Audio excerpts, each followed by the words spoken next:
pour cette introduction. Voilà, jusqu'à ce jour, en fait, on va parler beaucoup de diagnostic de l'allergie en utilisant l'intelligence artificielle. Et moi, je vais vous montrer qu'on peut aller au-delà, hein, parce que c'est très utile pour nous tous, hein, qui sont impliqués avec les malades et essayer de faire la prévention, parce que c'est ça le but ultime. Donc, je vous montre comment l'intelligence artificielle peut contribuer à la compréhension des maladies allergiques. Pour faire ça, très rapidement, je vous parle du fardeau. Je sais que Julien va mettre des chiffres un peu différents, comme ça vous serez vraiment bien informés sur ce qui nous arrive, et surtout sur l'évolution. Je vais vous parler de l'esposome, ce concept très à la mode, de l'esposomique. Le nom est très facile à comprendre, hein, c'est la science de l'esposome. Et puis, comment l'intelligence artificielle et machine learning, mais il y a plein d'applications, peuvent être impliquées dans cette esposomique. Et puis, bien sûr, des applications et le futur. Alors, j'ai envie de dire, quand on parle d'esposomique, pour utiliser l'esposomique, on a besoin de bien définir la pathologie. Donc, vous voyez, on revient en fait à l'objet d'aujourd'hui. Alors, quelques chiffres clés sur l'allergie. Ce sont les chiffres de la European Academy of Allergology and Immunology. Il y a 150 millions d'Européens qui souffrent d'une allergie, essentiellement asthme et rhinite. Bon, vous savez mieux que moi qu'asthme et rhinite se superposent souvent, donc voilà, il y a 70 millions qui souffrent d'asthme et certains ont aussi rhinite. Mais il y a d'autres pathologies. Tout ça, ça coûte beaucoup d'argent, hein, pour la prise en charge. Et les prévisions, comme c'est marqué là-haut, c'est que à partir de 2025, 50% des Européens, 1 sur 2, souffrira d'une pathologie allergique. À noter que 45%, donc toujours 1 sur 2, des malades, il n'est pas bien diagnostiqué. Et donc, c'est là qu'on peut vraiment progresser. Et dans le monde, bon, il y a un décalage, hein, comme on peut s'attendre, et c'est en 2050 qu'un individu sur Terre sur 2 aura souffert d'une allergie. Et les chiffres sont très élevés, et j'insiste simplement sur un chiffre qui me fait peur, c'est-à-dire qu'il y a pratiquement 500 000 décès par asthme par an dans le monde. Alors, c'est un décès qui est évitable, d'accord, en termes de prévention et de prise en charge. Et le fait que le monde se transforme participe, bien sûr, à ce problème. Alors, Julien, il fait ça mieux que moi, mais moi, je vais vous dire, juste parce que peut-être il y a quelqu'un qui ne connaît pas la démarche, bien sûr, l'allergie, et je mets toujours l'asthme, parce que finalement, il faut le mettre ensemble, hein, sont diagnostiqués à partir de l'histoire clinique du patient et d'un examen fait par un médecin, mais très important, on fait recours à des tests, et les tests sont, là, c'est pas exhaustif, les fameux skin prick tests allergologiques cutanés, mais aussi les patch tests, et puis il y a les tests in vitro avec les IgE spécifiques, et puis l'objet d'aujourd'hui, l'allergologie moléculaire, et Johanna vous a déjà montré l'intérêt, illustré l'intérêt d'aller de la source aux allergènes qui sont impliqués, qui peuvent expliquer les différences entre les sujets. Donc, on arrive à l'esposome. Les pathologies, l'asthme et les pathologies allergiques résultent de l'interaction entre l'environnement et la génétique. La génétique est assez stable. Même s'il y a plusieurs gènes qui sont impliqués, ne varie pas dans le temps de façon fréquente. Et l'augmentation dont je vous ai parlé, 2025 pour l'Europe, 2050 pour le monde en entier, est due au changement de l'environnement, à des facteurs environnementaux. Alors, ces facteurs environnementaux on en connaît certains, pas tous, ça c'est vraiment très important à dire. Il y a plein de facteurs dont on ne connaît pas le rôle. Je vais vous faire peur. À partir de 1960, je ne l'ai pas écrit, mais je le dis à l'oral, il y a eu 360 000 nouveaux produits ex novo faits par l'homme, dont on connaît seulement 40 000. Et REACH, dont on parle ces jours-ci, couvre 33 000 produits. Donc, vous voyez, il y en a plein qui sont là. Ce sont des produits chimiques dont on n'a pas testé ni les propriétés, ni la toxicité, et qui peuvent éventuellement contribuer à l'augmentation de l'asthme et de l'allergie. Pour vous faire un exemple, je n'en parle pas aujourd'hui, mais les fameux perturbateurs endocriniens, les phtalates, on a des données qui nous disent que les phtalates sont liés à la dermatite atopique chez l'enfant et à l'asthme. Et à la baisse du VMS, le volume expiratoire maximal par seconde. Donc, vous voyez bien que l'environnement y participe. Et la méthode que nous avons utilisée jusqu'à maintenant, à savoir, j'ai étudié un facteur et je vois son rôle dans la pathologie, ne permet pas d'expliquer l'augmentation des pathologies allergiques. Quand on fait, ça c'est un peu statistique, le pourcentage de la variance dans notre modèle qui explique l'augmentation, il est tout petit. Et pourquoi? Parce qu'il y a la vie réelle et que les gens, il y en a qui font de l'exercice, il y en a qui mangent bien et qui sont exposés à la pollution et ils ont un effet sur l'organisme qui est différent de ceux qui mangent mal, ne font pas d'exercice, sont obèses et sont exposés à la même pollution atmosphérique. Donc, on a besoin d'aller vers l'interaction entre les facteurs et c'est ce qui nous mène à ce concept d'exposome qui a été introduit pour le cancer, parce qu'on n'arrivait pas à expliquer pourquoi les cancers aussi explosent. Certaines incidences, un cancer du pancréas, par exemple, il y a vraiment une recrudescence très importante. Et alors, la définition, en analogie avec le génome, c'est la totalité des expositions auxquelles un individu est exposé dans toute sa vie, à commencer par vraiment la procréation et jusqu'au décès, et qui ont deux types d'effets, des effets à court terme, pensez aux crises d'asthme, et des effets à long terme, c'est-à-dire le développement de la pathologie. Et comme je l'ai dit, bien sûr, c'est ça.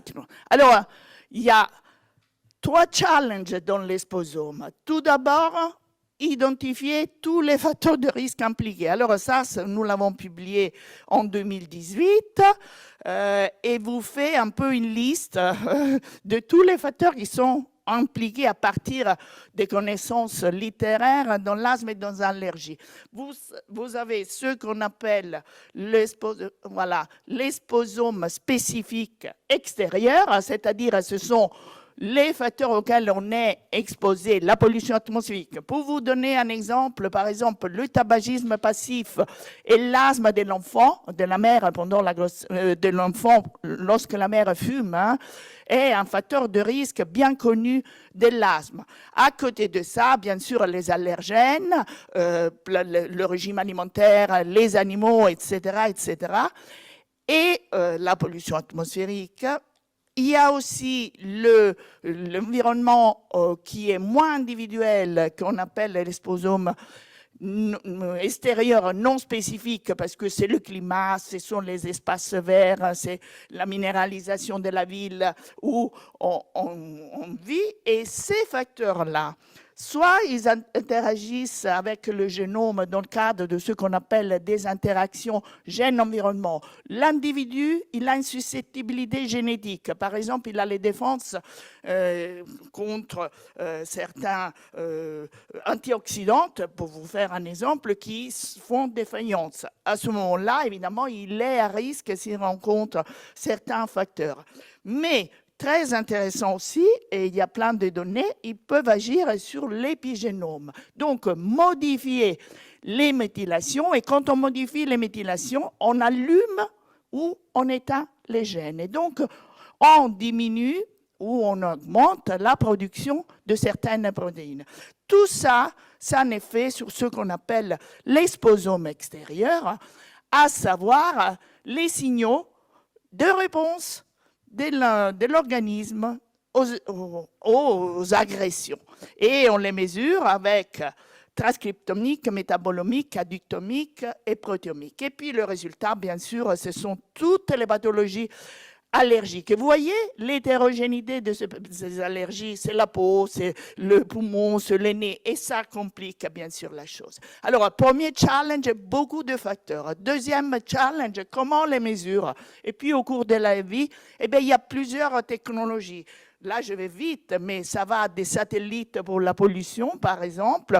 Ça va, on porte maintenant plein d'applications qui nous disent comment on va. Ça va sur des capteurs de pollution. Et bien sûr, il faut tenir compte de cette dimension. J'ai dit toute la vie. Donc, théoriquement, on devrait être équipé tout le temps. Alors, c'est compliqué. On choisit des périodes cruciales de la vie pour avoir ces mesures dans le cadre de cohortes de nouveau-nés.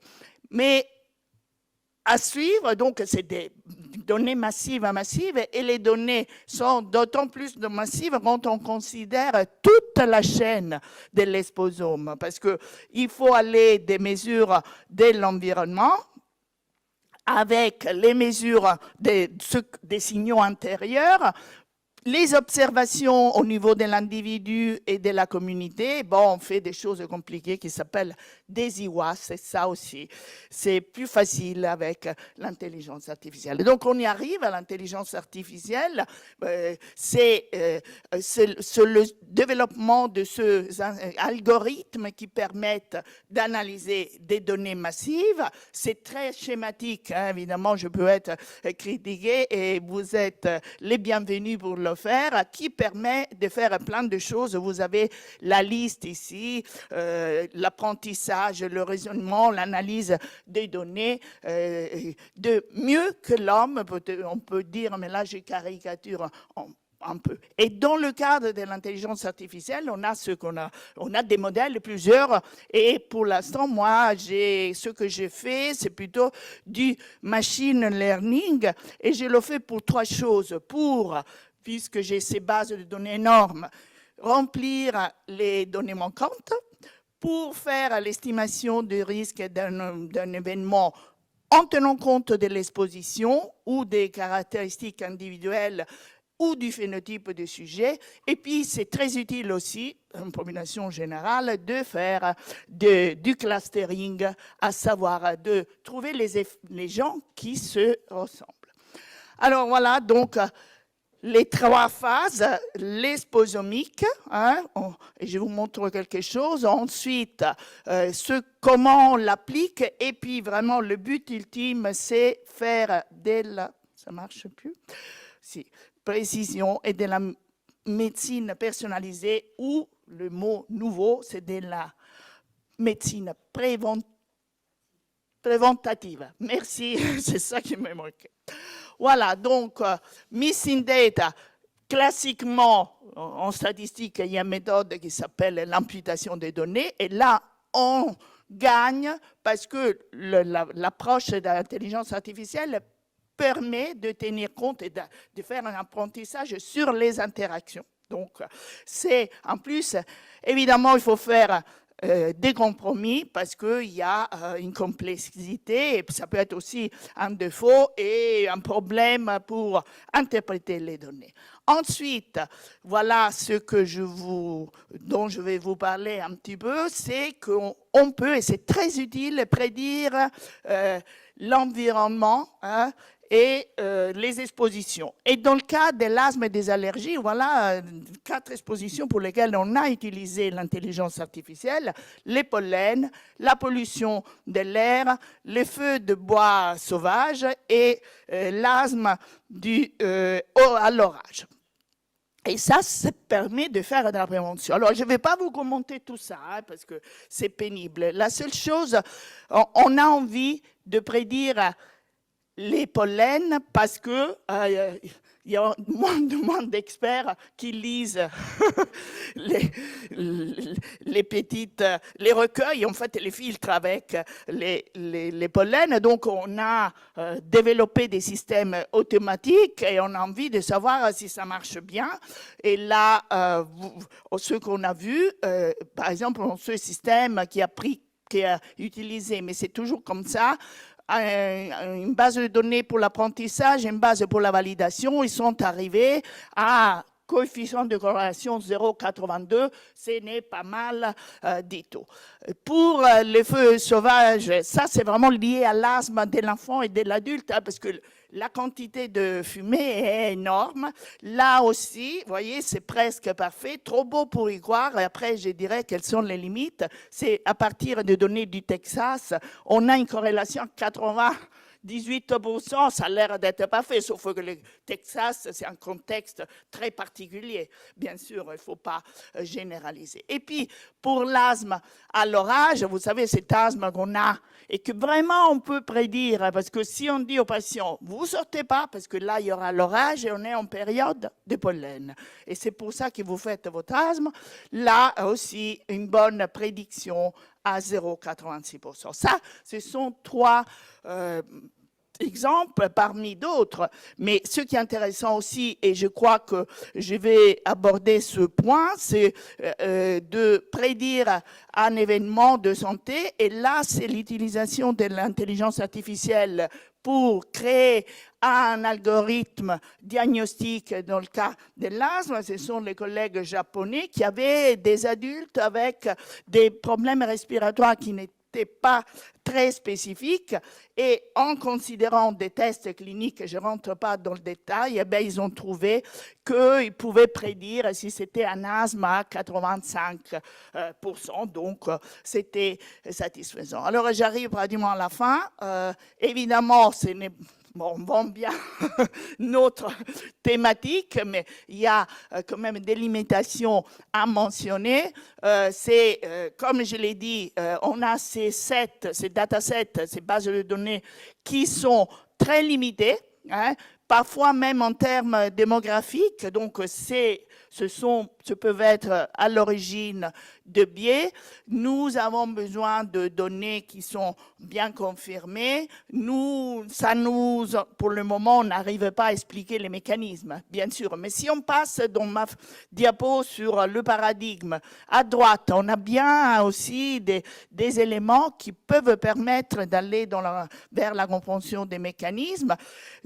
Parfois, ça marche trop bien, on est dans sur-diagnostic, sur-traitement, et puis les différences individuelles, mais ça, on le laisse aux cliniciens parce que c'est le but de la clinique. Alors, le futur, on va vers l'analyse causale. Moi, je suis épidémiologiste, je suis vieille école. Pour moi, il faut les critères de Hill. Si vous voulez, je vous l'explique. Mais c'est plusieurs évidences et l'intelligence artificielle ne répond qu'à certains points. Donc, je suis très prudente. Mais par exemple, c'est très intéressant d'utiliser l'intelligence artificielle pour réduire les coûts dans le système de santé, à la fois en faisant la prévention ou en faisant mieux les diagnostics, peut permettre d'améliorer la qualité de vie des patients quand on va vers cette médecine personnalisée, la prévention personnalisée, d'identifier des nouveaux biomarqueurs, et puis voilà, on va, grâce à l'intelligence artificielle et à la possibilité d'utiliser, vraiment d'avoir des bases de données énormes vers l'utilisation de ce que j'aime beaucoup, les données de la vie réelles, hein, qui sont celles qui parlent, hein, qui nous permettent de comprendre. Voilà, ça c'est le papier que j'ai écrit avec des collègues de la European Academy et qui porte un petit peu sur une application. Et voilà l'Institut Debré et des collaborateurs éloignés un peu partout dans le monde. Merci beaucoup.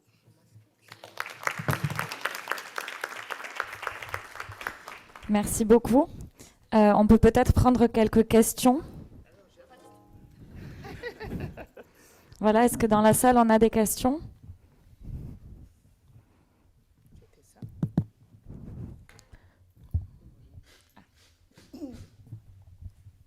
Merci. La question est simple. Tous ces travaux sont vraiment impressionnants. Mais c'est quoi la perspective? Est-ce que vraiment vous voulez avoir des modèles finalement qui sont utilisés par des médecins dans les hôpitaux ou ça reste juste au niveau de la recherche en fait? Oui, avant, je vais les valider. Hein, c'est très important. Hein. Il y a aussi, vous savez, la planche où j'ai montré qu'on utilise des capteurs pour mesurer tout ça. Je suis en plein dedans et on a vraiment besoin de validation à tous les niveaux. Mais l'idée, c'est ça, évidemment. Oui, Isabella, merci beaucoup pour ta présentation. J'avais une question théorique un petit peu. Il me semblait que pour le machine learning, il fallait des bases de référence et des bases associées aux pathologies. Dans le cas de l'exposome très complexe qui combine la pollution, le pollen, etc., quelle est la base de référence? Ben, c'est des bonnes mesures. C'est des mesures validées. Ouais.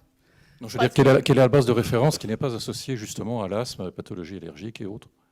Non, je prends que, par exemple, les données de pollution, je les prends, elles sont là et je les utilise comme base. Après, je les mets en relation avec, par exemple, la santé, etc. Mais en environnement, on a des références, c'est ça que je veux dire. Je veux dire, pour définir un environnement sain, un exposome sain. Ah. Voilà. Quelle est la base de référence de l'exposome sain? Où est-ce qu'on la trouve?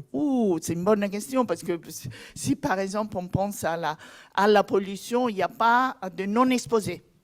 Tu sais? Oui, c'est pour ça que parce je me pose que la question. 99% de la population mondiale est exposée en excès à la pollution atmosphérique. Je pense que la seule chose qui est possible de faire, c'est justement de regarder, par exemple, l'aspect saisonnier. Oui. Avec les niveaux de pollution et de le corréler avec le degré de pathologie globale dans une population large, mais sans bénéfice individuel. Tu as tout à fait raison, il faut aller par degré. Parce que quand l'OMS dit, par exemple, dans le cas de la pollution, que 99% sont exposés, mais en fait, les vrais risques, nous, on le voit à partir d'un niveau de pollution qui est un peu plus élevé, hein, tu vois. Parce que 90%, c'est un peu trop technique, c'est 5 microns par mètre cube d'air, hein, donc qui est partout. Hein, et on voit déjà des décès, de la morbidité à ce niveau-là. Mais c'est infime d'une certaine façon. Merci. Merci beaucoup. Est-ce qu'on a d'autres questions? On n'a pas de questions en ligne, donc on va pouvoir enchaîner.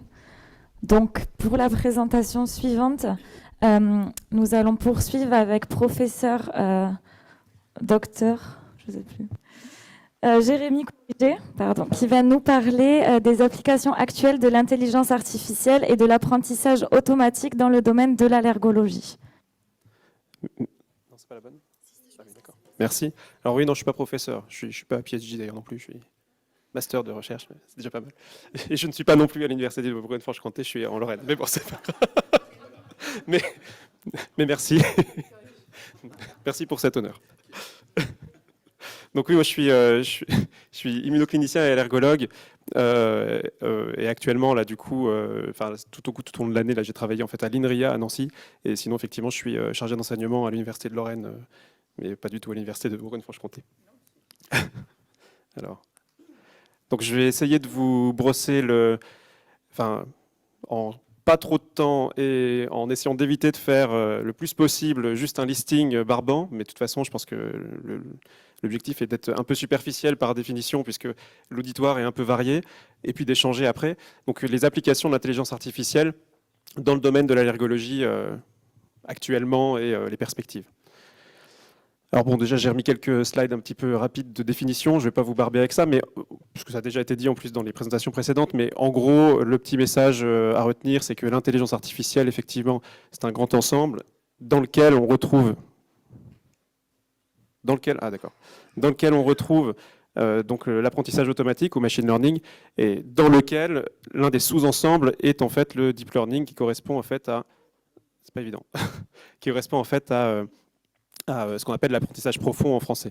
L'apprentissage automatique, l'idée générale étant que à partir de données généralement massives, on entraîne une machine à apprendre à partir de ces données pour simuler un raisonnement ou un apprentissage humain.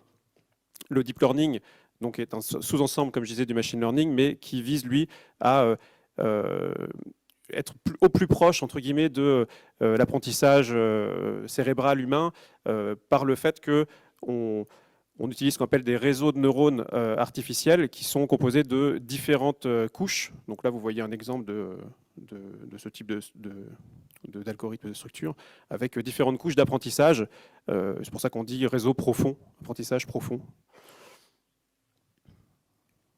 Et donc évidemment, ce qui est essentiel pour ces techniques, c'est d'avoir des données de qualité.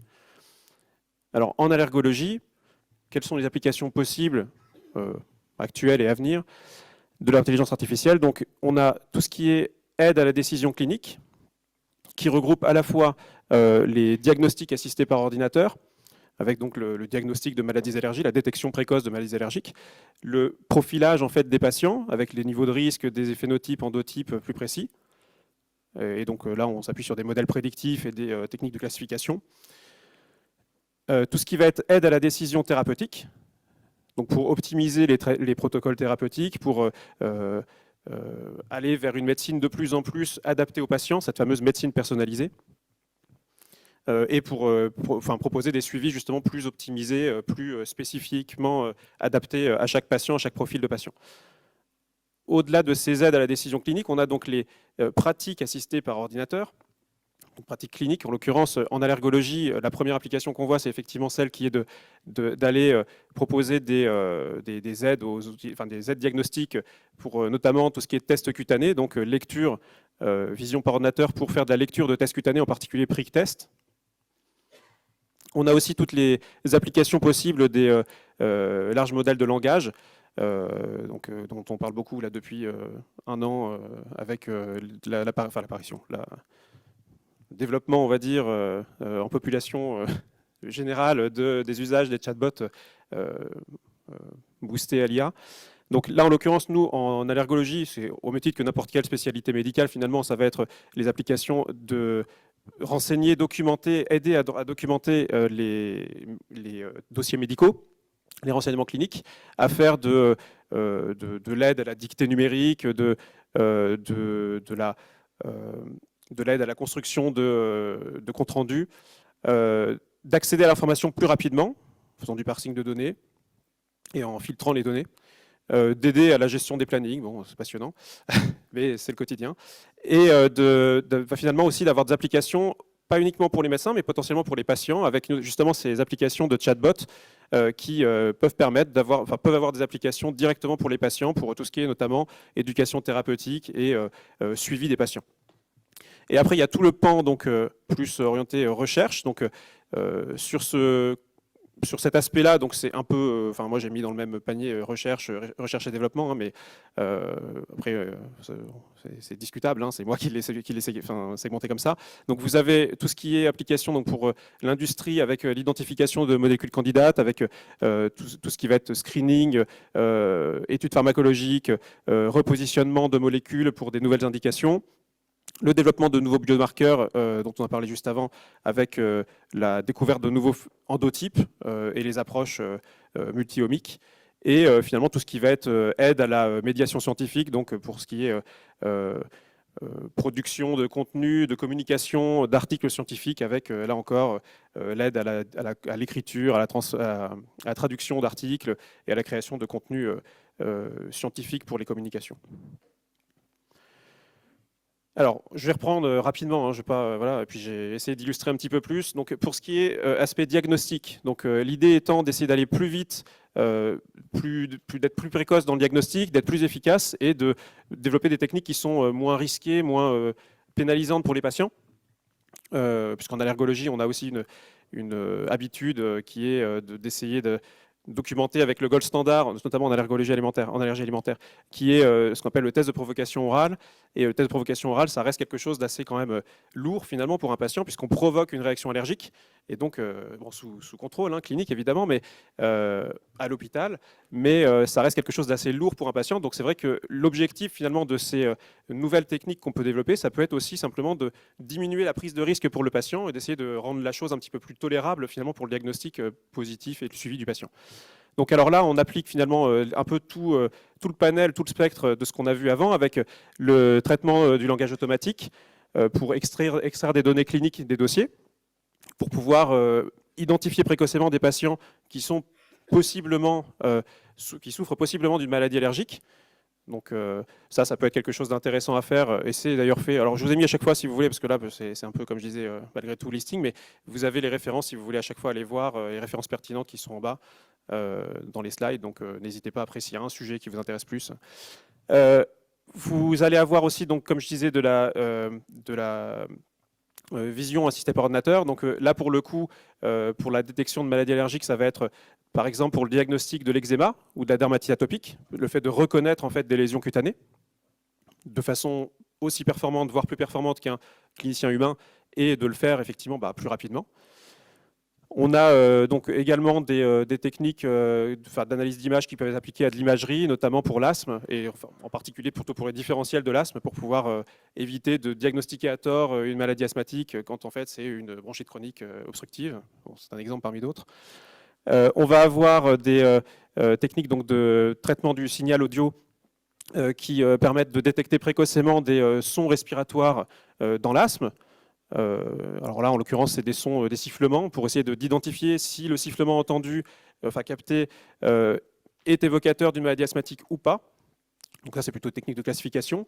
Et des techniques aussi de détection avec la voix du patient, donc enregistrée notamment avec le mobile du patient, qui va permettre d'identifier justement si la voix est éraillée, s'il y a des patterns en fait, vocaux qui sont suggestifs d'une maladie asthmatique mal équilibrée. On va avoir d'autres aspects, donc, comme je disais, qui sont plus sur l'identification avec des techniques moins lourdes pour les patients. Et là, en particulier, c'est tout ce qui va être biologie, technique, diagnostic avec les omics et les facteurs épigénétiques dont on a parlé précédemment, que ce soit dans l'asthme ou dans les maladies allergiques alimentaires. Pour ce qui est prédiction des maladies allergiques, le profilage des patients, donc là on va avoir différentes applications. Alors en allant vite, bon là vous voyez j'ai remis l'Allergen Seed Challenge, donc je ne vais pas vous faire l'affront d'en reparler maintenant puisque ça a déjà été bien détaillé et ça va encore l'être après. Mais effectivement ça prend tout à fait sa place dans l'évaluation et la prédiction du développement d'une maladie allergique et de la sévérité d'une maladie allergique. Donc vous allez avoir en fait différentes techniques qui peuvent être appliquées pour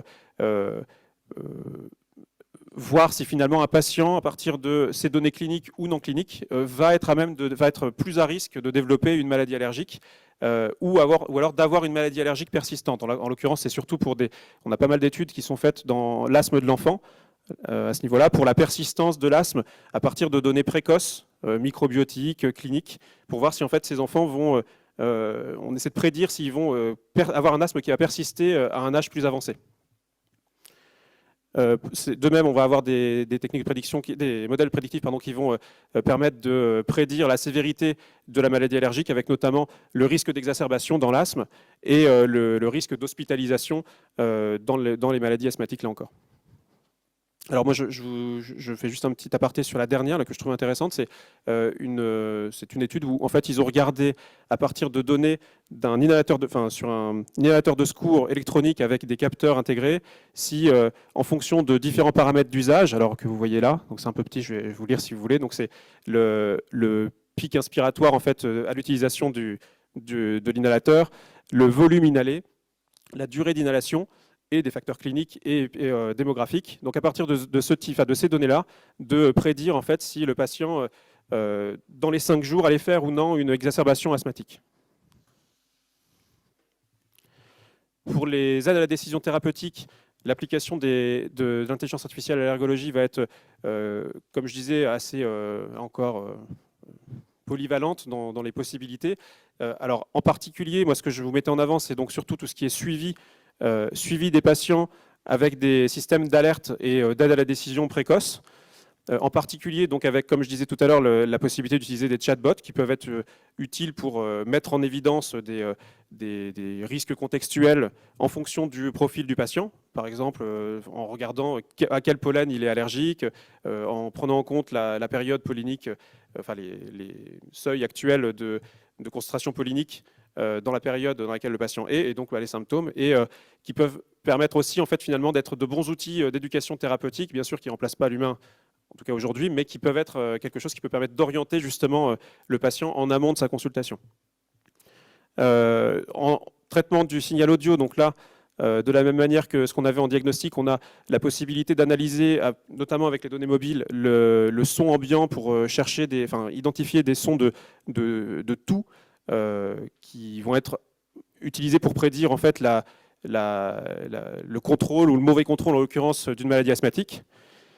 De la même manière, avec des systèmes d'inhalateurs, on va pouvoir analyser, juste avec le son pareil ambiant, voir si l'inhalateur est utilisé correctement et s'il y a une bonne adhésion au traitement, une bonne utilisation en fait, de son dispositif thérapeutique. Et avec la voix, là encore, alors là pour le coup c'était sur une autre étude, il y avait une analyse en fait à partir des données, encore une fois, collectées par le mobile, de la voix et d'essayer d'identifier en fait des patients en fonction de leur classe de fonction ventilatoire, de prédire leur classe de fonction ventilatoire.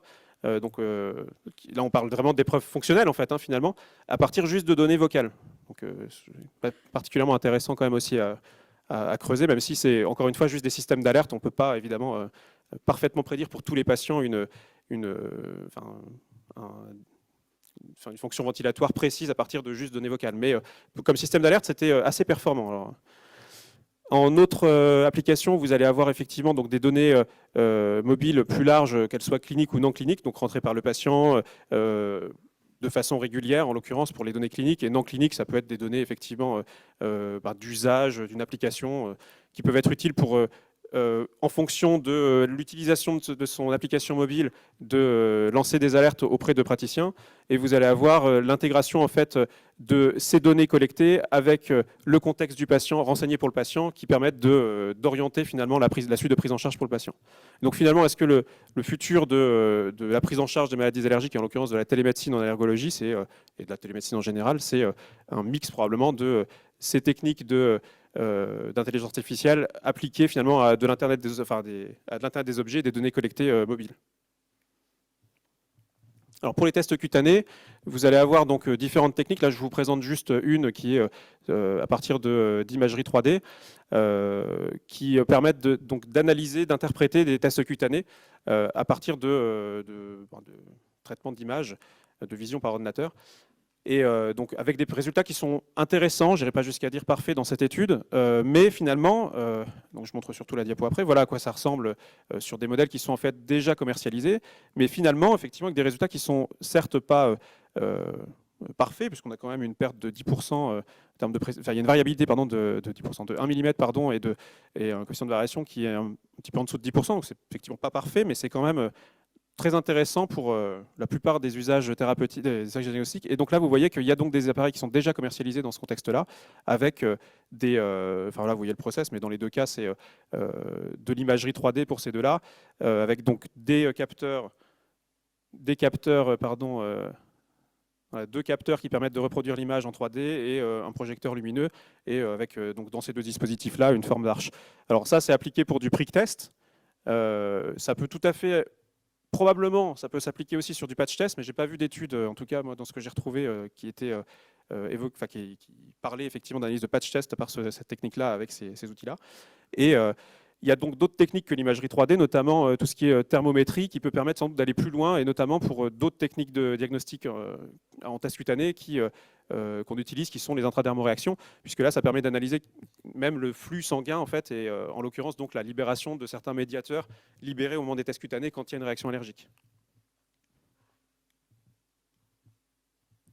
Donc pour les applications en recherche fondamentale et pour l'industrie, donc là, j'ai déjà dit tout à l'heure, mais bon, je vous les ai remises là, mais je ne vais pas radoter. Mais l'idée étant que, effectivement, ça peut servir pour la recherche fondamentale, pour comprendre au mieux les nouveaux, comprendre au mieux la physiopathologie des maladies allergiques, découvrir de nouveaux endotypes et mieux classer les patients, et de nouveaux biomarqueurs pour justement mieux identifier et classifier les patients au sein des pathologies allergiques, notamment dans l'asthme, la dermatite atopique, l'eczéma et la rhinite.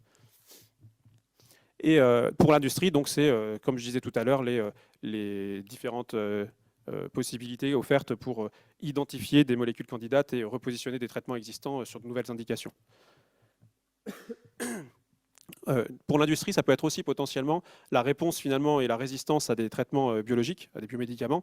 Mais là, on rejoint un petit peu finalement ce qu'on disait tout à l'heure avec la partie médecine personnalisée, puisque c'est tout à fait dans cette idée-là d'identifier précocement des patients qui vont être répondeurs ou résistants à tel ou tel biomédicament. Alors ça a été un petit peu développé aussi tout à l'heure, moi je l'ai mis avec, mais bon, c'est discutable, c'est tout ce qui est surveillance aérobiologique, donc pour les pollens. Effectivement, aujourd'hui, jusqu'à assez récemment, il y avait quand même uniquement la possibilité d'analyser, de collecter en fait les pollens à intervalles réguliers et de regarder sous microscope manuellement pour identifier les pollens, quelles étaient les charges, les concentrations polliniques de chaque type de pollen concerné. Donc là, du coup, l'idée serait d'utiliser en fait ces techniques pour détecter, automatiser en fait la détection et le compte pollinique. Et en l'occurrence, ça peut être fait aussi avec des résultats qui sont intéressants, de classifier finalement ces différents pollens à partir de leur signature optique. Alors toujours dans l'idée de la surveillance pollinique, il y a aussi les techniques de jumeaux numériques, donc qui sont en fait des clones, des représentations digitale en temps réel d'une entité physique qui va en fait s'adapter et apprendre de son environnement réel en continu à partir de grands jeux de données et donc en utilisant l'intelligence artificielle. Donc ces jumeaux numériques peuvent être utilisés aussi pour justement prédire, faire des modèles de prédiction sur, alors en l'occurrence sur ce qui nous intéresse, sur les concentrations polliniques sur un territoire donné. Et en l'occurrence, il y a justement un projet, alors je n'ai pas réussi à trouver les résultats de ce projet-là, malheureusement, mais bon, peut-être que d'autres personnes ici ont plus d'informations sur le sujet. Mais en tout cas, il y a un projet qui a été poussé par le HDH en 2022 sur le sujet en Normandie, avec l'état de santé d'un territoire qui ne s'intéressait pas que à des problématiques d'allergie, de pollen, mais qui les intégrait de façon complète dans leur modèle. Voilà, je vous remercie, j'espère que ce n'était pas trop listing et pas trop barbant, et si vous avez des questions. Merci beaucoup, et désolé pour la petite... Je disais merci beaucoup et désolé pour la petite... Est-ce qu'on a des questions dans la salle ? Merci beaucoup pour la présentation. Moi, j'aurais une petite question. Est-ce qu'il y a des applications sur les transformers et sur les architectures d'IA générative au-delà des chatbots, sur ce que vous avez listé?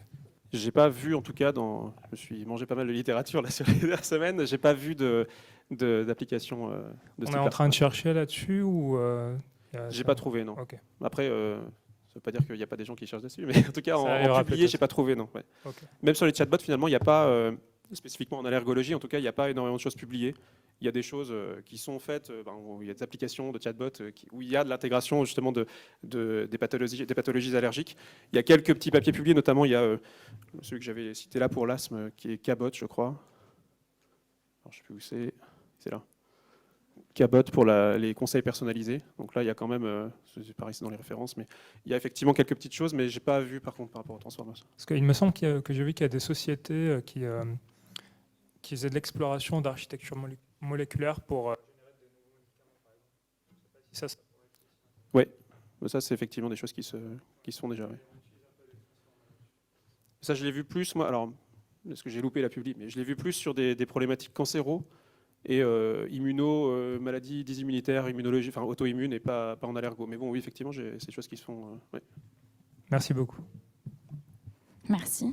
Est-ce qu'il y a d'autres questions dans la salle ?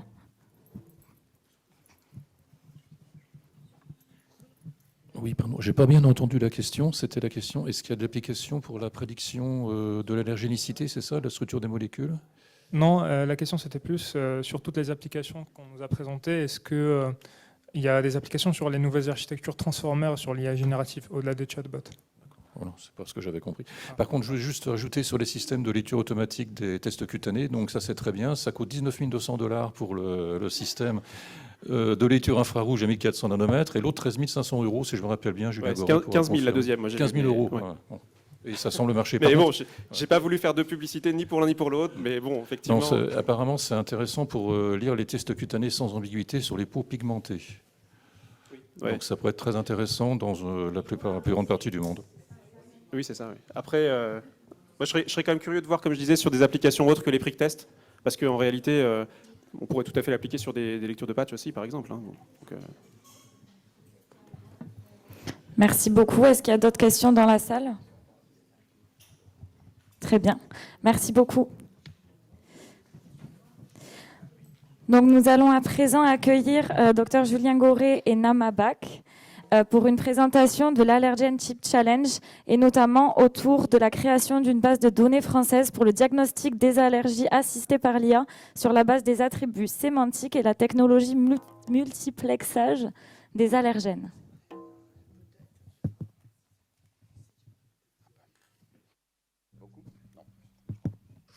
Merci beaucoup. Si, faut le mettre plus près. Donc, merci beaucoup pour cette introduction.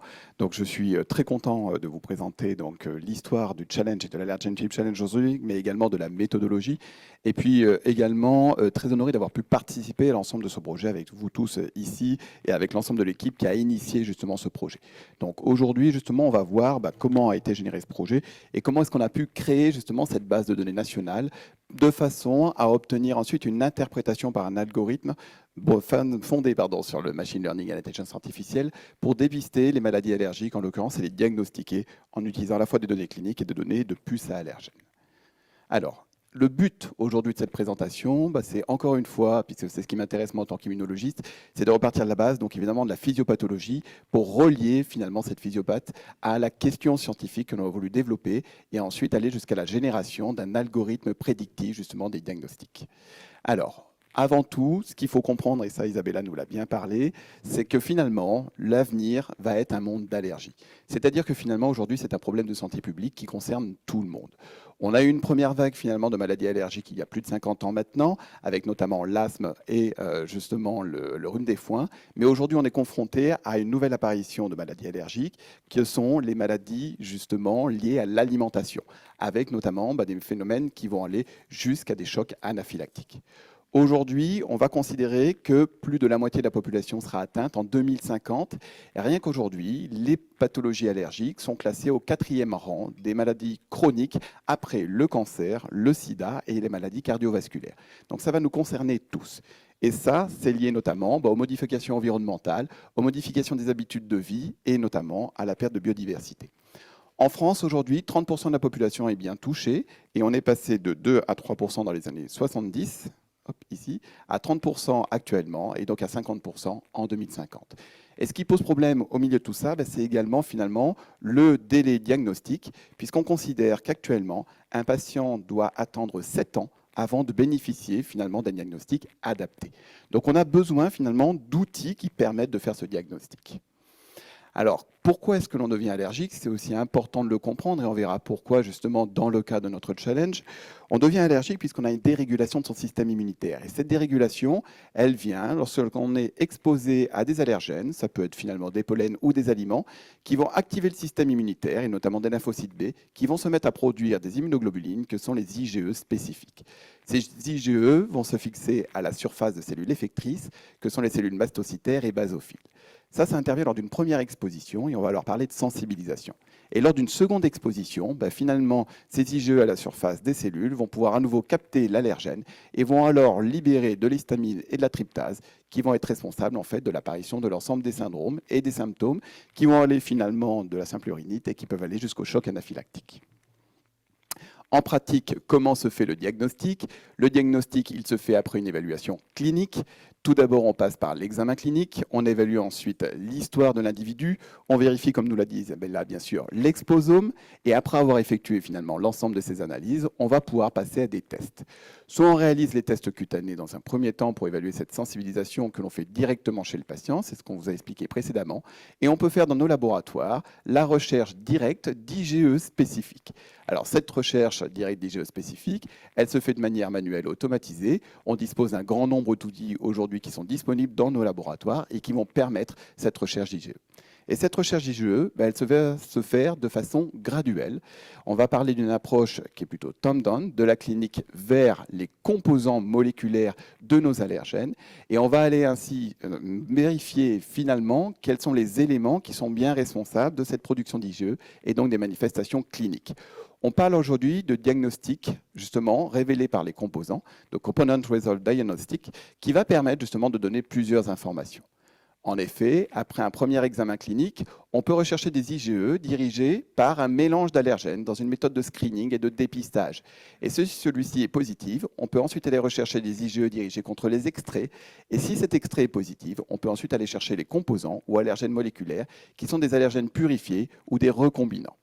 Si on prend le cas, par exemple, de notre acarien, ici domestique, comme on l'a sur la photo, ce qui est intéressant, c'est que l'on peut rechercher des IgE dirigés contre l'ensemble de ces acariens, mais certaines protéines vont nous signer notamment la spécificité de réactivité vis-à-vis de l'acarien. C'est le cas de DRP1 et DRP2.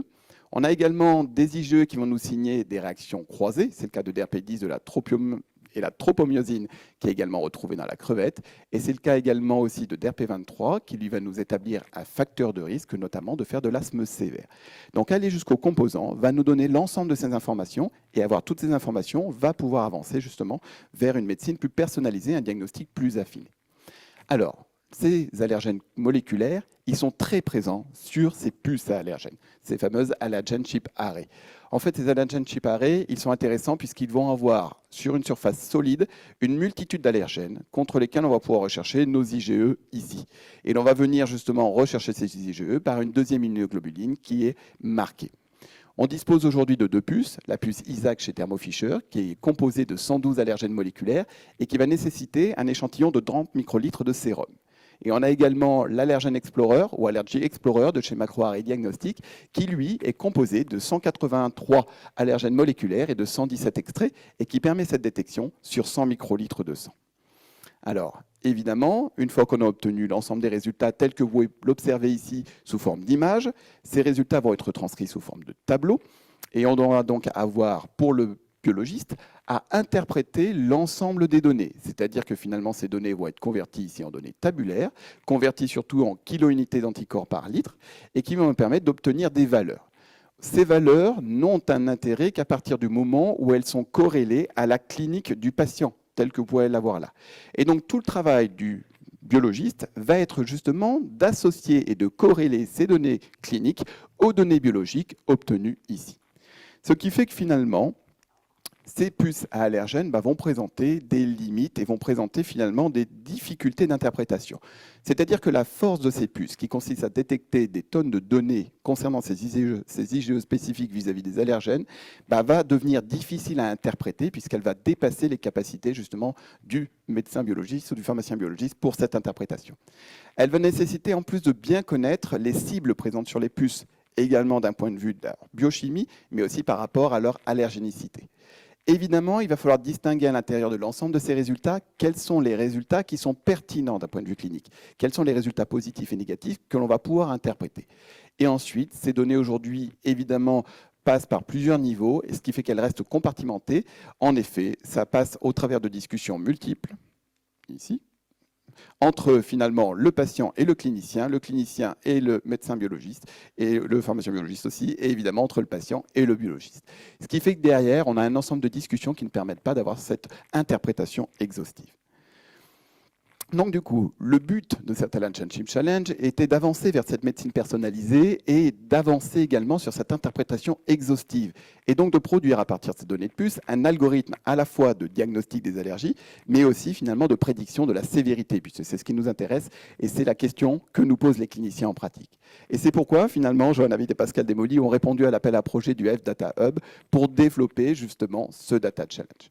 L'hypothèse de travail était que l'on pouvait créer justement un dataset regroupant à la fois des données cliniques et des données biologiques et qu'on pouvait soumettre à l'intelligence artificielle justement la capacité de distinguer quels étaient bien les patients allergiques et est-ce que justement ils allaient présenter des risques de sévérité. Alors, Pour ce faire, comme on vous l'a dit en introduction, il a fallu créer évidemment 3 comités. Et ces 3 comités ont dû se pencher finalement sur plusieurs questions préliminaires avant de pouvoir commencer à travailler. La première question finalement, c'est comment avons-nous travaillé? Eh bien, il a fallu définir finalement la question scientifique. Vous l'avez compris, prédire les allergies, bien faire leur diagnostic. Évidemment, quelles étaient les données que l'on va pouvoir utiliser? Et enfin finalement, comment est-ce qu'on allait les collecter? Après avoir réalisé ce dataset, évidemment, il fallait savoir comment réaliser ce challenge et ensuite comment évaluer les challengers qui avaient répondu. Alors, on a pu réaliser justement l'ensemble de cette démarche et répondre à toutes ces questions. Je vais en répondre justement dans la diapo suivante, grâce notamment à l'EF du Health Data Hub qui nous a vraiment accompagnés sur l'ensemble du projet. Donc, c'est encore l'occasion de vous remercier justement pour cet encadrement très minutieux, en l'occurrence avec nous. Et ça nous a permis également aussi de faire appel à de nombreux experts du monde académique avec lesquels on a pu interfacer justement et discuter tout le long de ce challenge. Alors, pour répondre à ces questions, quelles sont les données qui ont été sélectionnées pour créer la database? Eh bien, évidemment, vous l'avez compris, ce sont les résultats d'IgE spécifiques, mais ceux obtenus à partir des puces à allergènes. On a également collecté les images correspondantes à ces puces, puisque ça faisait partie finalement de ce qui se faisait classiquement dans les data challenge. On a également défini dans ces comités quels étaient les symptômes cliniques que l'on devait relever. Et pour ça, on a défini, après, je vais y arriver avec celui-là, on a défini finalement 5 données démographiques et également 21 données cliniques, parmi lesquelles on avait certaines qui étaient vraiment significatives des allergies et qui signaient donc l'allergie. On a inclus 13 centres hospitalo-universitaires en France, que vous retrouvez ici sur la carte, qui finalement, dont la porte d'entrée était le réseau Allergobunet, qui réunit des biologistes spécialisés en allergologie, et c'est encore l'occasion justement de vous remercier de nous avoir suivis dans ce projet-là. Alors, après avoir défini finalement quelles étaient ces données, il fallait choisir finalement comment est-ce qu'on allait collecter ces données. Tout d'abord, il a fallu passer par une phase réglementaire. Et cette phase réglementaire, elle a tout d'abord consisté à obtenir l'autorisation par la DPO, et donc les départements de protection des données de chaque hôpital, qui nous ont garanti finalement l'utilisation de ces données à partir du moment où nous respections les standards RGPD. On a pu également obtenir ces données à partir du moment où ces données étaient traitées localement avant d'être transférées vers la Société française d'allergologie. Et pour définir finalement tous ces transferts d'informations, on a eu l'aide de Maître Landa, justement, un avocat spécialisé. Une fois que ces 2 étapes avaient été faites, de définir les données et ensuite de définir justement comment les collecter, on a pu ensuite réaliser cette collecte des données, et cette collecte elle a été réalisée par Guillaume, qui est tout au fond de la salle, justement. Merci Guillaume. Donc en effet, Guillaume s'est lancé dans un tour de France pour visiter chacun des laboratoires, rencontrer chacun des biologistes qui s'est impliqué dans le projet, et donc il a pu effectuer ce travail de collecte pendant plusieurs jours sur chaque site. Et donc merci encore à Guillaume pour cet énorme travail, et merci à chaque biologiste d'avoir assuré cet accueil pour assurer la réussite de la collecte de données. C'était en effet un point extrêmement important de ce travail. Ce qui a permis, au final, d'inclure dans ce projet près de 4300 patients. C'est-à-dire que finalement, nous avons obtenu des données de 4300 patients, ce qui représentait près de 700 000 résultats d'IgE spécifiques. Et donc, c'était un travail extrêmement important, puisque ça constitue aujourd'hui la plus grande base de données jamais réalisée, justement, en allergologie. Parmi ces données, ce qui est intéressant, c'est de voir que finalement, le nombre de patients inclus était meilleur dans le sud de la France. Donc, je suis content puisque c'est là finalement où je suis. Mais si on regarde le taux de complétion de ces données, ça fait partie justement de l'inverse. C'est-à-dire que les données étaient beaucoup plus complètes finalement au nord de la France. Donc, les nordistes sont grands gagnants là-dessus. Mais ce qui signifie bien que finalement, voilà, moins on réalise de plus c'est facile de collecter les données. Donc, ça veut dire que là, on en réalise de plus, on a bien besoin d'IA justement pour pouvoir avancer. Donc, au contraire, ça va appuyer notre propos. Et ensuite, justement, on a eu besoin de Trusty pour la suite. Je te laisse la parole, Nam. Merci Julien, ça va être difficile de passer après toi.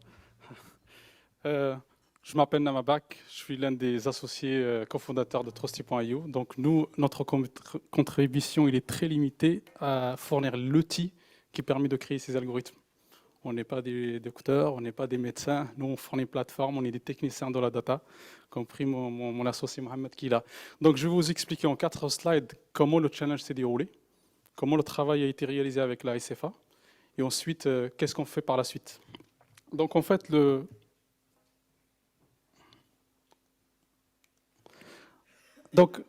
challenge il se déroule en 3 étapes principaux.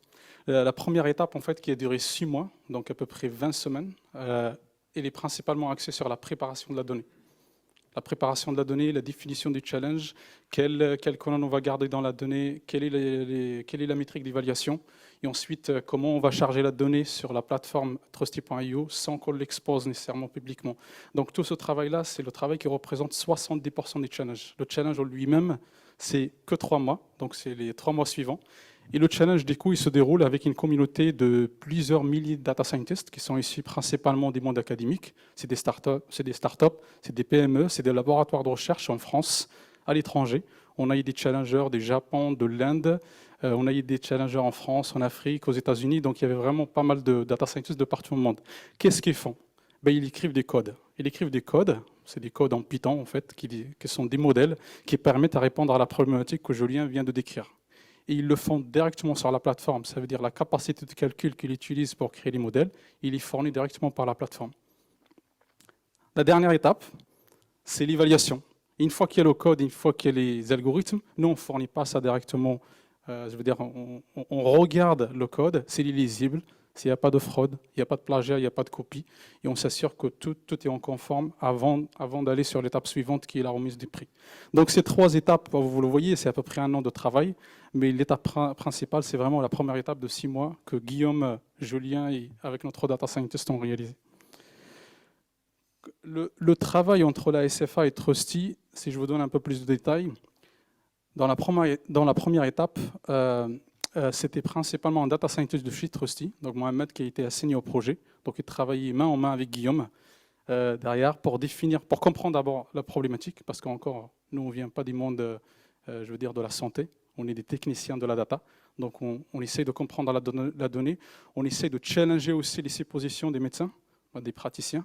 Ça veut dire qu'on va remettre en cause les choses qu'eux souhaitent prédire. Techniquement, peut-être de point de vue médical, c'est possible, mais de point de vue de la data, ce n'est pas possible. Donc, c'est ça la valeur ajoutée. Et ensuite, une fois qu'on s'est mis d'accord sur la problématique, 6 mois de travail pour préparer la donnée. Et préparer la donnée, ça veut dire quelle colonne je vais garder, quelle est ma target, quelle est la cible à prédire. On est parti au début de prédire une seule cible, on a fini par prédire 29 cibles. C'est l'un des datasets les plus complexes qu'on a jamais vu. 29 cibles à prédire. Chaque cible contient des coûts parfois jusqu'à plusieurs valeurs. Et après, il y avait des problématiques d'anonymisation qu'on a adressées. Et à la fin, on a un script qui permet de préparer la data. C'est ça qui dure le plus de temps. Une fois qu'il y a ça, on configure le challenge. Et du coup, le partage de travail entre la SFA et Trusty, il est fait de cette manière. Créer le challenge, ça prend 30 minutes. Ça a été fait avec Amir, si tu te souviens. C'est fournir un texte, des images et le challenge est créé. Donc ce n'est pas ça le plus compliqué. Le plus compliqué par contre, c'est de créer l'environnement de travail où les data scientists travaillent exactement. Donc ce qu'on appelle des Jupyter Hub.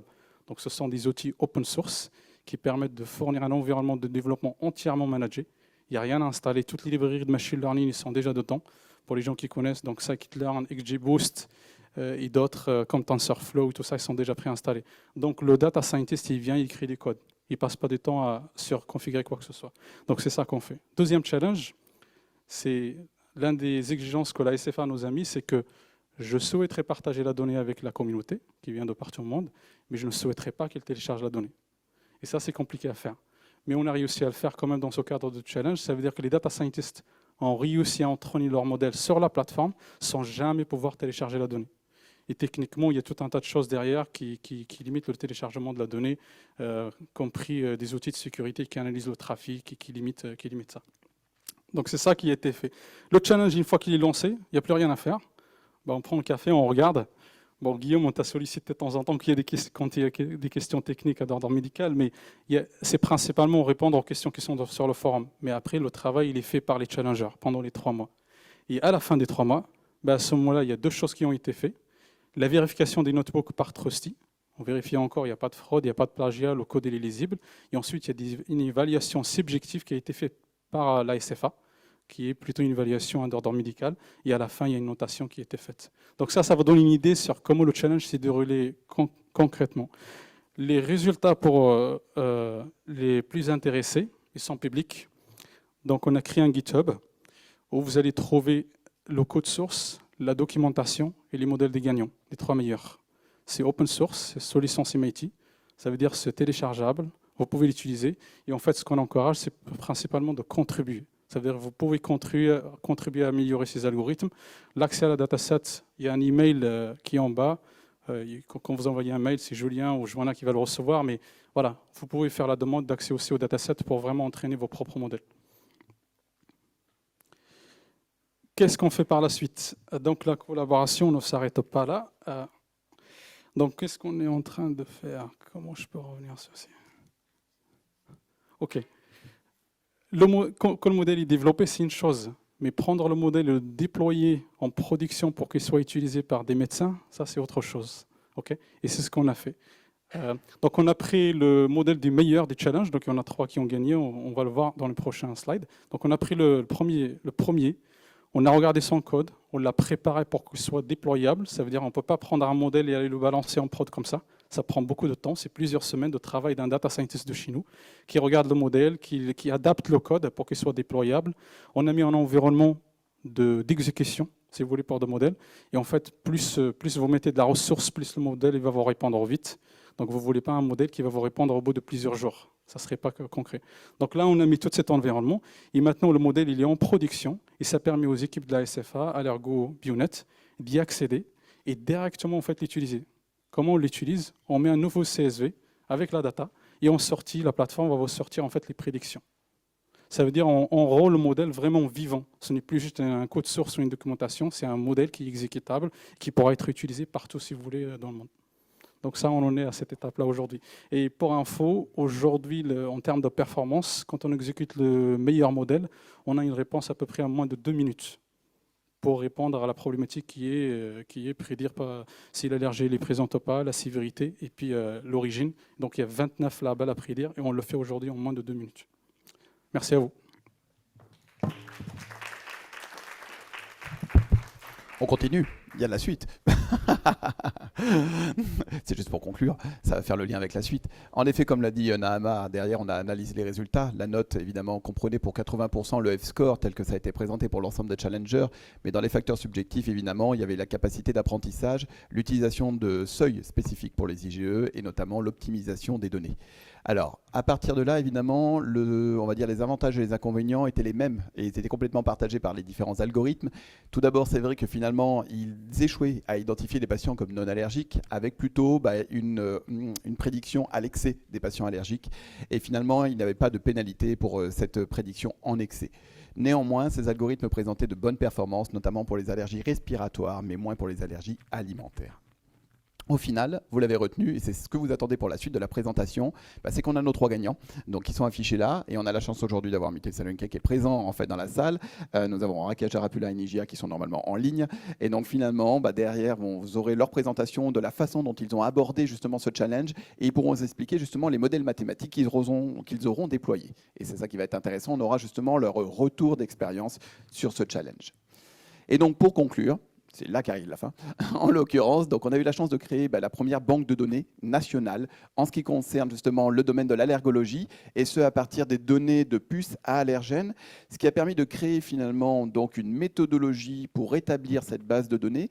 Et aujourd'hui, le but de cette base de données, c'est de continuer à travailler avec le F-Data Hub, donc avec Lauriane et Laurie, que je remercie à nouveau, pour créer cet open access. Et puis aussi, on a eu la chance de créer ce Data Challenge qui nous a permis finalement de rencontrer 292 challengers, de rencontrer beaucoup d'experts du monde académique, de façon à pouvoir produire différents algorithmes, notamment dans le but de prédire donc ce diagnostic et ces allergies. Et ce qui est intéressant, c'est que finalement, ça reste l'un des challenges les plus populaires en ce qui concerne le F-Data Hub. Donc c'est vraiment une fierté particulière d'avoir pu travailler sur ces données tabulaires à ce niveau-là. Alors, tout ne s'arrête pas là, on a encore beaucoup de travail à faire, et c'est ça qui est intéressant aussi, puisque le but du jeu, c'est d'amorcer le travail avec ces challenges. On a encore justement, au sein de l'équipe scientifique de ce projet, l'envie de participer à d'autres appels à projets, de façon à travailler sur les données cliniques manquantes que l'on a pu avoir dans cette base de données, pour travailler évidemment sur une complétion automatique des données avec des systèmes notamment d'entrepôt de données de santé. On a la volonté d'améliorer l'algorithme, que ce soit en le testant, tel que l'a proposé Nahama, mais également en développant aussi des nouvelles approches. Et puis, bien sûr, d'identifier au travers de cette base de données des nouveaux profils de patients allergiques. Et donc de définir à nouveau cette médecine personnalisée que l'on recherche dans le cadre de ce diagnostic. Donc vous allez retrouver toutes ces informations dans un article qui est en préparation. Vous avez également, on a eu la chance également de présenter donc l'ensemble de ces travaux dans plusieurs congrès internationaux en 2023 et donc on l'espère en 2024 puisque finalement tout ça est soumis. Et puis on a également la chance de continuer au travers d'appels à projets de proposer ces évolutions-là et on a notamment été récipiendaire d'un appel d'offres pour le CNRS. Justement, l'appel d'offres PNRIA qui nous a permis d'obtenir 6 mois d'ingénieurs complémentaires temps plein pour pouvoir développer ces éléments-là. Je vais conclure là-dessus en remerciant tout le monde, tous ceux qui ont contribué justement à l'élaboration de cette base de données, tous ceux qui ont contribué à la réussite de ce projet. Moi, ce qui est intéressant aujourd'hui, c'est surtout ce que je voulais vous dire, c'est que je vous invite en fait à rejoindre l'équipe qui tourne autour de ce projet au sein de la Société française d'allergologie pour qu'on puisse développer en fait les éléments que je vous ai cités ici à la fin, puisque ceci n'était qu'une première étape et on a encore beaucoup de travail à faire. Je vous remercie beaucoup de votre attention. Merci beaucoup, Julien et Nama. Est-ce que nous avons des questions dans la salle ? Alors, merci Julien, je te remercie beaucoup d'avoir remercié tous les participants. Par contre, je vais être chauvin. Pourquoi Toulouse? Sur ton diagramme, tu as montré que we had the lower level of competitiveness of data. Qu'est-ce que tu peux m'expliquer? Alors, Avant que je ne me fâche. non, tu ne te fâcheras pas. Hein, tu ne te fâcheras pas, puisqu'évidemment, tu sais que tes données ont été compilées en grande partie avec celles de Marseille. Donc, c'est pour ça. Donc, il manquait aussi des données cliniques à ce niveau-là. Donc, c'est pour ça, dans les données qu'on a pu extraire. On était les seuls à avoir on était les seuls à vous avoir communiqué les données de thèse de provocation pour avoir oral pour les énergies alimentaires. Non, Paul-André, apparemment, c'est à cause de la mauvaise qualité des données d'un autre centre proche de Toulouse, qui est Marseille, où le niveau de complétude était lamentable. Non. Sur le diagramme, il n'y a que Toulouse. Donc, il faudrait qu'on modifie ça et qu'on affine cette valeur-là. Non, je veux dire pourquoi je me suis dit, pourquoi je dis ça. Parce que Guillaume Martin-Roche, effectivement, a fait le tour de France, sauf à Toulouse. Et à Toulouse, ce sont 2 internes qui, courageusement, m'ont aidé à recueillir les 66 données cliniques au total, plus les données biologiques, bien entendu, pour 550 patients. Donc, j'aimerais que ces 2 internes, de Benjamin Trouche-Festival en particulier, soient remerciés dans tes remerciements. Tout à fait. Et en effet, donc, tu as bien C'est la seule raison pour laquelle je me suis levé, j'ai fait cette remarque. Mais tu as raison, puisque le but du jeu, c'est de n'oublier personne. Et en l'occurrence, en effet, comme on le signale là, c'est un travail hautement collaboratif. Donc, tu remercieras bien évidemment Benjamin à ce niveau-là. De toute façon, on le voit demain dans la suite justement des congrès. Et au contraire, tu as bien raison de le souligner. Tout le monde a réellement participé et contribué au projet.